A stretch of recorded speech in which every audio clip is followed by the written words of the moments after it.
Power Athlete Radio. I'm sitting here with Mr. Tex McQuilkin, aka Chris, or is it Chris McQuilkin, aka Tex? Either way, the other part of the dynamic duo of the crew podcast here at Power Athlete Radio. So we're going to answer some questions today. We've been going through this hotline. Unfortunately, we've been on the road for a little bit out at Sornex, and we came back and the hotline was hot and packed. So for those of you guys not familiar, we have this deal called Power Athlete Hotline. You can reach out, leave questions, and we're going to answer them. So if you don't know that number, 929-464-464. 929-ING-0. So if you got questions, leave them on the hotline, and maybe the gods will smile, and we will be able to split your wig. Well, it can be a question about anything, training related or philosophy. Trucks. Hemorrhoids. You name it. We'll talk about anything. Everything. Eating bugs, cicada protein. Yeah, well, the cicadas are getting ready to come out. And we heard that we're going to be, which I think is funny because if you go through the Bible and you start looking at like plagues, pestilence, I mean, the four horsemen of the apocalypse, I'm pretty sure locusts and cicadas were on there. So I don't know, end of days. If I see Arnold Schwarzenegger and, coming, I'm thinking end of days. That might be a good movie review. That's one of my favorites. That would be a great one. Tune in Friday, team, for that one. Well, today's question is all about range of motion, squatting, toes forward. So we're going to get into some interesting conversation because toes forward is coming back. Oh, yeah. We're bringing toes forward back. Well, John, it never left. Nah, it never did. Hey, crew. Long-time listener, third-time caller, Chris Luke calling in. Got a question for you today about range of motion. You guys talk a lot about doing exercises through your own individual full range of motion. My question is it worthwhile trying to increase that range of motion? So, for example, if you can do a back squat to just below parallel with proficiency, good form, and you're strong through that range of motion, is it worthwhile trying to increase that range of motion to, say, an ass to grass squat with good control, form, and gain strength through that range of motion? If you guys could elaborate on that, that'd be pretty cool. Thanks a lot, and bye. Lots to unpack, to quote Rob Wolf. So when I went to the CrossFit deal, the seminar, what they did is they set up expectations of range of motion. You know, this is the range of motion for this movement. This is the range of motion for this movement. I thought that was awful. I think you should discuss range of motion and said, hey, this is what the perfect range of motion should be. But what I did when we taught CrossFit football is I made a distinction, said, hey, everybody knows what the proper range of motion. Everybody should be able to squat like this. Everybody should be able to do these movements. But unfortunately, many of you will not be able to do them today. So instead of forcing you into a bad position, getting you into some arbitrary, measuring standard, which is what, CrossFit did. They had to have it measurable and repeatable. So you got to squat to a certain depth. You got to do this because it has to be measurable and repeatable. I'm not interested in that. I'm interested in the best range of motion you have on this given day. And from here, we will begin the process of getting you stronger, more stable, and increasing range of motion. A lot of times, flexibility wasn't necessarily the issue. It's just people weren't able to be stable and strong in those ranges of motion. As I said many, many years ago, and I've said many times, flexibility without stability is a guaranteed injury. So if you are not stable in these ranges of motion and you can't be, maintain posture and position, then I don't want to put you into those ranges of motion because then I'm putting you into a situation where now you have a greater chance of injury. I'll just give you a little backstory. Years ago when we were Little Balboa and it was in my house, we traded out with these yogis. So we were going and doing yoga a couple days a week, and we invited them to come lift weights with us. These people that had done yoga were super flexible. They could do all these poses. They were really good with isometric contractions, everything. They could not squat anywhere near parallel with any form of weight. So we started with a bar on their back, and the age-old looked like a dog shitting a razor blade is where that came from. They rounded their backs. They couldn't squat. They couldn't get parallel. but they were super flexible. And I realized that flexibility wasn't their limiting factor. It was that active range of motion, their active stability was so poor because they couldn't maintain posture and position and stability in those deeper ranges of motion because they didn't have the strength. So then that started me down this idea that if you force people into ranges of motion that they're not strong in, they will be unstable and they will guarantee them injury. So what I would say at the seminar and when we teach people here today is we all know what the standard is. If you have Instagram and you've seen squat fails and you've fucking been on the internet and seen people ridiculed for shitty technique, you will know that, there's a passable squat below parallel. And, there's some fucking monument to, where a bunch of dipshits on the internet, hold in high regard the guy that can get splinters on his ass when he's squatting. And while it looks cool, is it, a position that you're ever going to see in athletics? Not unless you're a fucking catcher. So what is the ideal range of motion? We all know what it looks like. We all know what a good looking squat looks like. We all should be able to videotape or take a small video of what our squat looks like and have that mental preparation. Now a lot of times when you start forcing yourself into ranges of motion and that you're not comfortable, you're not strong in, you're going to see people do a bunch of shit. They're going to round their back, they're going to dump their knees, they're going to do whatever they can to get into those ranges of motion, and the squat's going to look awful, like a dog shitting a razor blade. So what I would rather have people do is I would rather have you squat well to less depth or, pull from a different position and find different workarounds. I want you to lift your best lift. And as you get more proficient and stronger and more stable and start training, you can start developing strength to go into those deeper ranges of motion. And I would tell people in text, you heard me say this for years, I need you to squat well. I don't need you to squat as deep as humanly possible based off of some arbitrary fucking, madman's desire. But I need you to lift weights and we're going to stop you and we're going to get you into range of motion where you can demonstrate proficiency. From this, we will give you homework. And I need you to fight to get more and more range of motion, but never at the expense of challenging posture and position and technique. So all too often, we will, set our bodies on the funeral pyre of ego and fucking set it ablaze. But that became a really issue. And, where we started this idea of battle the bullshit started there. The other one, and we saw this all too often, is people were stretching way too much. So we get into this deal where people are trying to be 99 level supple leopards. They're fucking stretching 25 times a day. Every time you see them stop, they're stretching. And then all of a sudden, they're artificially getting themselves into range of motion that they cannot control. And that age old, and I said it earlier, right? Flexibility without stability is guaranteed injury. And we saw this over and over and over where we would see people squat and my first thing or lift and do different things. My first thing would be stop fucking stretching. You need a certain amount of rigidity to be able to lift heavy weights.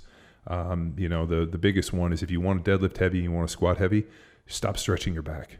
That was the Stu McGill. Your back has these discs and these different fibers and the muscles, almost similar to steel belts. And when you start spreading those steel belts, that's when you're going to get a ton of instability in the back. Oh, yeah. Well, let's begin with the posture and position. You brought up a lot of good points that maybe some of our listeners who are not in our methodology are not as familiar with. Yep. And the posture and position in the concept where a standard bestowed upon athletes from above, whether you're powerlifting or crossfitting, was hip crease below parallel. Now we get into this idea of posture and position because our training is a means to an end versus the movement as the end in a sport like powerlifting and CrossFit. Yeah, so where this came from, 1999 fucking seems like eons ago. I ruptured my patellar tendon and I spent the entire year on IR. Being a young kid that lived in Philadelphia, no friends, no family, everybody was playing football that I knew. And here I am stitched up, injured. And, other than rehabbing and lifting weights at some weird gym on Walnut Street, I really didn't have anything. So I watched film and I would just, a couple hours a day sit in the film room when everybody was gone and watch all this film. And I became obsessed with the idea of why people won and lost. So as an offensive lineman, what could I do to guarantee victory? And I realized through just fucking a lot of film watching. And I know when people be like, oh, yeah, this makes sense, but it's not necessarily apparent to a lot of people. The individual that was able to maintain his posture and position or his technique or his good movement longer than the other guy usually won every time. So if I'm an offensive lineman, the defensive lineman's job is to get me into a bad position by either lifting me up, moving me, bull rushing me, and all the moves that the defensive linemen are using are about getting me out of good position. So my thing that I coined was, as I move through space, the longer I can maintain my posture and position as it relates to the individual and force him out of his good posture and position, then I can guarantee victory. So when I came back and started 16 games that next year, my entire goal was to move through space from point A to point B, whatever I had to do, and to maintain my good technique, my knee bend, my posture, my position longer, regardless of what he did to me, than that individual. And if I could do that, I could win. And it was usually 100% victory. And so from then on, it became like, okay, I know how to move in space. This is what the kick slide looks like. This is what this is. And what I started to do is I started to limit movements or positions from the start that put me in a bad position. I realized that opening my toe and playing off my instep forced me to move, to basically not to turn my shoulders. That if I played toes forward, not only was I stronger off the ball, but I could kick and stay more square to the line of scrimmage. So when you stay more square, then the defensive lineman has equal opportunity to go either way. When you turn your shoulders, you open up the inside. So as the idea is, as you set back and you get into position to pass block, the longer I can stay square, the greater chance I have a victory. And the more I can keep my knees bent, keep posture in position, stay strong in my trunk. All of these things just hit me like a ton of bricks. And so much so, when I started training camp, I was the 4th-string left tackle. And by, within 2 weeks, I was the starting left guard, and it started at right tackle for the most of the preseason. And that was what allowed me to play 10 years in the NFL, was this idea of toes forward, challenge of posture and position. And a big issue that I ran into, because my knee was fucked up and I was sitting there watching film, all of a sudden I have this epiphany, this realization of challenging posture and position and the guy that can maintain theirs longer through space. But the problem was I couldn't play football. How was I going to practice this? I couldn't go out on the field. So the only place I had to I was able to practice this was in the weight room. Mm-hmm. So when I went in and I deadlifted and we pulled trap bar and squat and whatever, I was so focused on, okay, hey, what does the bar position look like that teaches me this athletic position? What do my toes forward look like? What does it look like? What does the squat look like? And at the time, we didn't have video, so we would have, cell phone cameras, and we would just take pictures. Shit, I wish I have all those flip phone, but those things are long dead. But we would take pictures and, try to say, hey, this is where it's good. This is what the knees look like. Knees tracking over the insteps. They weren't getting it done. A tibial torsion. I wasn't getting dynamic movement in and out. What does my upper body look like? Am I able to maintain position? And then putting training accessory movements in place that allow me to strengthen that posture and position, like the dead bug, the movement. Mm-hmm. And then this translated even farther when all of a sudden my knee wasn't coming up and I got plugged in with Charlie Francis, and the idea of like the transfer of power and speed and developing speed in the weight room by basically making yourself rigid. And all of these pieces seem to kind of come together, almost like Iron Man, pulling his suit together. All of these pieces, and all of a sudden the training picked up when the EMS device came on, and next thing I know, I was out there running and playing, and that year of reflection and being able to observe from the outside and analyze, I really believe set the foundation for what I was able to do for the other next 9 years. That is correct. So we have the setup, and we're using the stress of the weight room through increased weights, speed, different space. So we're moving through acceleration, planes of motion, compensatory acceleration with speed. So Luke, the things you see and experience within Jack Street, Field Trunk, Bedrock, all of the power athlete training methodology are these tools that we're stressing stressing position. And then the foundation, the base, even before the stress of position, is this posture that you experience through the warm-ups, through the coaching and the directions that we have, like zipping it up and locking in that position. Well, I had a great talk at Sornex with the guys, what's it, from Tread Sled? Tough Tread. Yeah, Tough Tread. On the uphill running. They're fans of the podcast, and he liked my statement about like nobody runs uphill poorly, which was purely just an observation.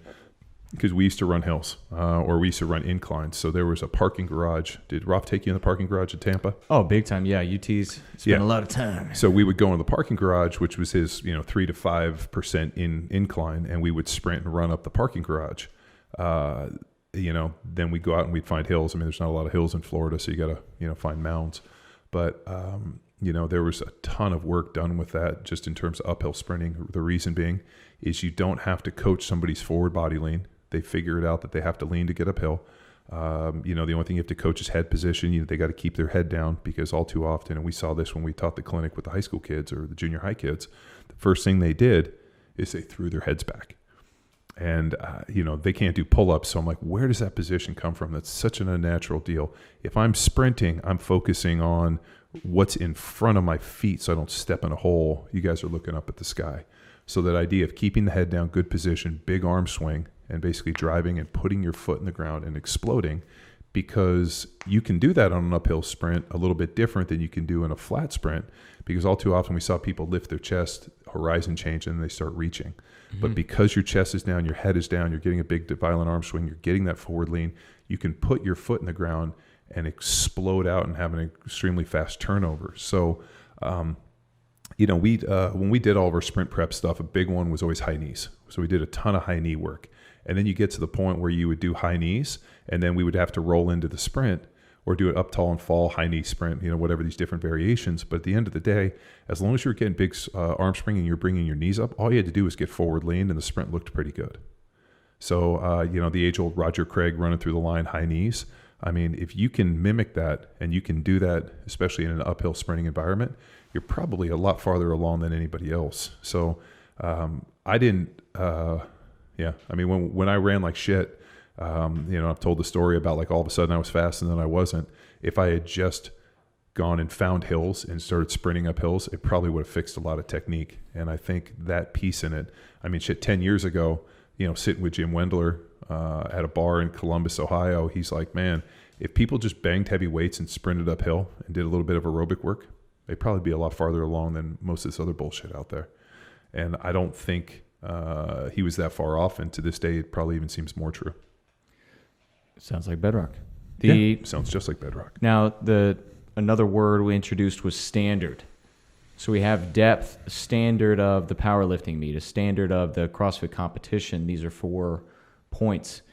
The standard is posture and position. Yeah. We're not telling people to not go below parallel.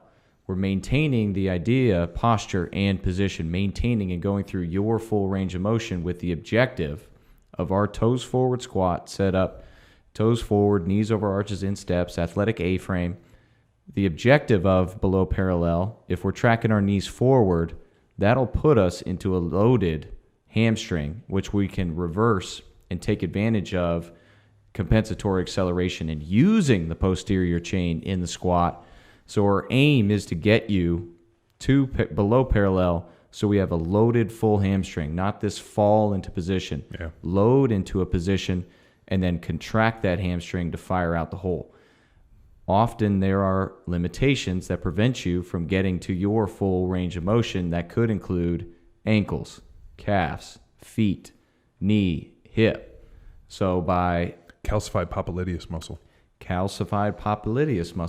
So by working around these things, just so you can get to a standard, will put you at a disservice when it comes to strength, power, speed, and connecting your squat to jumps, connecting your squat to an expression of athleticism and movement through space and change of direction. So we're not going to neglect poor ankle, poor feet, poor knee, poor hip, and then work around this to load up. We're almost forcing the load to aim to change the tissue by squatting toes forward and aiming to increase your range of motion. Here's the other side of that coin with weight and then progressing up and maintaining a standard of posture and position. Weight should never shorten your range of motion. It should challenge your range of motion. Yep. This is the biggest fight for the high school and the college age because they got the ego involved. So we always start with the bar. Kids are always going to have ego. but it feels like it's on the weight of the coach to be like, here's the deal. I need you to squat well. I don't care what's on the bar, the transfer of force. I mean, whatever it looks like, it has to be done well. And I think all too often people are so enamored by what the weight on the bar is. And I would really wish that, and you did a great job with this, like, hey, I need a beauty contest. I need you to impress me with how you move. I'm not even looking at the weight on the bar.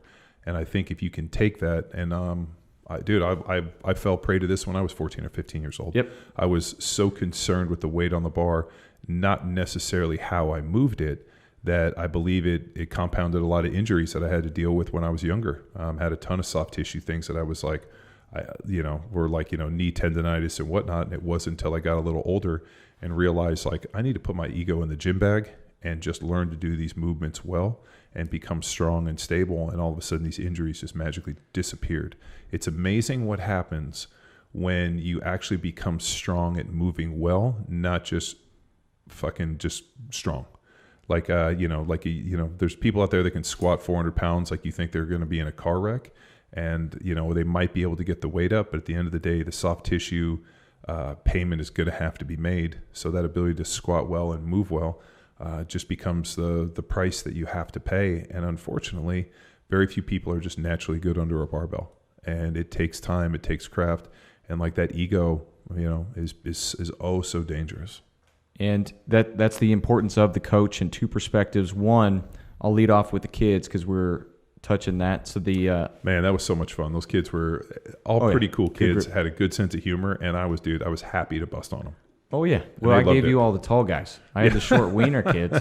But the coaching within that is we began with the bar, and then we know exactly where their depth is with the empty barbell, and then if we can add weight, most often the range of motion will increase. Yep. However, we never let it decrease from that first set, whether it's the barbell into the first weight warm-up. That is my coach's eye expectation of depth. Anything less than that, we hold them accountable. We hold them to the standard of their full range of motion. Now, for a garage gym athlete, which is a high percentage of the people following the Train Heroic program, this is on you. And this is why I love our system and approach, where if I'm working with a team, it's me leading the control of the ego, the self-esteem, bring kids down or bring kids up to level. It's this ownership, performance for the people, for our garage gym athletes. Now, Chris, I've had the opportunity to coach you virtually one-on-one, but now you know exactly when you're right, when you're wrong, how to load it from our remote coaching experience. But now it's on you. And this goes for all the people following our Train Heroic programs. It's on you to check your ego. And that lesson delivered through Power Athlete Training is going to carry over to the rest of your life. But the minute you start blaming us for training, or you went too heavy and you're not satisfied, or you look too much into the leaderboard, you're going to get yourself hurt. That one blows my mind that people are so competitive with a leaderboard of virtual people. I mean, it's like, hey, at the end of the day, unless those people are in your gym and you're battling them, you don't know who they are. You don't even know if it's accurate. I mean, it could be crazy people in Russia and China, bots that are doing the training that are just posting crazy stuff to try to throw you out of your loop. Maybe, but here's where you can benefit, Chris, is find someone that's consistently posting close to your numbers, then develop this relationship, develop this bond, start calling them out. And that was the CrossFit football boards to begin. Oh, yeah. Is seeing numbers where we're close, and then we had weights, we had heights connected to it. Well, just the fact that Johnny Rockstar pulled like a set of 11 or 12 with 500 on the Dorian deadlifts. I was like, fuck, I need Well, he's coming to the Block 1 coaching. Oh, I know. Here. It was impressive. I mean, dude, he's a beast. I mean, it's always cool for me to get in there and hit some weights and then see somebody. I mean, shit, I think I got 8 at 500 and he smashed more than that. And I was like, next time I go do this, I'm definitely shooting for that number. So I think it's good to have people that, like you want a carrot, that are the carrot and stick that you're chasing. Or, because sometimes you smash things, other times people smash you like that.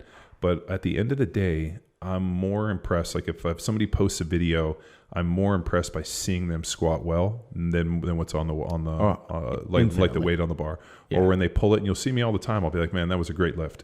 Not like, oh, that big ass weight. I'm like, dude, I'm more interested in the execution, how you were able to move from point A to point B and then back again, and how well you did it, regardless of the weight. But this is how we're writing the programs is to set up for this movement to carry over to that movement and all connected. Everything's versus got a prep. Yes, just the number, and not for points. It's for progress, performance for the people. Like John mentioned, we don't care what that one lift was. How did this one lift then set you up for success here, there, and avoiding injury? It is my biggest pet peeve. Yeah. And we had a recent podcast guest in their professional career.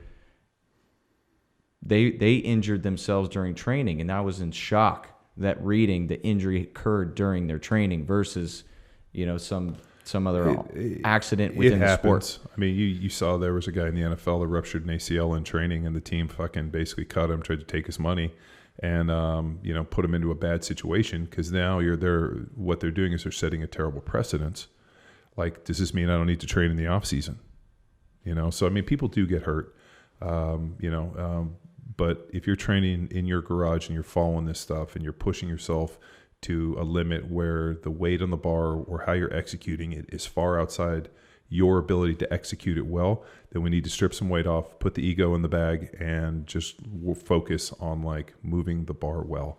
Because at the end of the day, if you can learn that lesson, all of a sudden, once you do, the weights will explode.